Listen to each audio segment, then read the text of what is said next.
Hi, I'm Jourdan Bell with Texas A&M AgriLife, and we are back at the North Plains Groundwater Conservation District's Water Conservation Farm.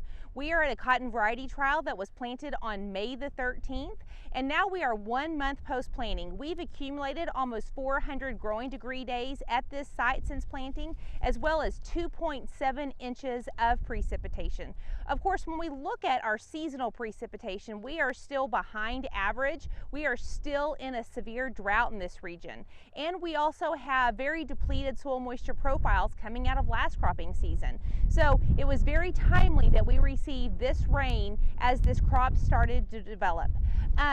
As we talk about our recent weather, we have had 4 consecutive days with temperatures greater than 100 degrees. And with the high winds, we've had very high pan evaporation rates. We're talking about evaporation greater than 0.8 of an inch per day. Although cotton is only using about 0.15 of an inch per day at this developmental stage, we still see that in areas where we don't have the residue to minimize evaporative losses from the soil, our irrigation use efficiencies are going to be very low, and we're just not going to see the return on that irrigation like we would in conditions where we either have residue or just a milder year. As we talk about the condition of the cotton at this location, we definitely are seeing the impact of wind injury. We've had lots of sandblasting across the region, and actually several thousand acres of cotton that has either been blown out or hailed out. So this tearing and scarring from wind is very prevalent, especially on these younger cotyledon leaves. However, as cotton has started to develop, we see that our terminal looks really good. We aren't seeing injury into that terminal or even into these newly formed leaves. In the Texas High Plains, we are seeing more corn and cotton rotations because cotton does provide producers the ability to stretch our limited irrigation resources.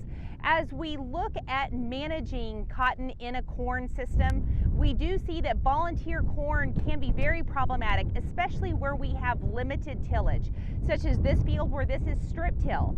So of course, when we talk about volunteer corn, there's several things that can cause volunteer corn, not just combine settings, but also if there were ear rots the previous year and you had dropped ears, or even low test weight corn that's blown out of a combine that's on the soil surface and overwinters can create volunteer corn. So lots of reasons we could have volunteer corn.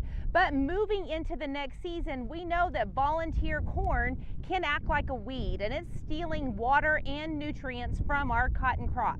And we really are at a very critical time to control this volunteer corn. Once it gets much taller than 12 inches, it becomes very hard to control. So 5 to 12 inches is a really key time to get in and spray volunteer corn. We're talking about herbicides like Select, Assure 2, and Fusilade are really good options for producers.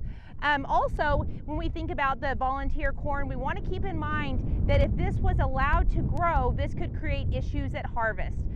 Could clog the stripper, could even possibly create some issues with fire in the stripper. So we really want to make sure we do take care of volunteer corn early in the season.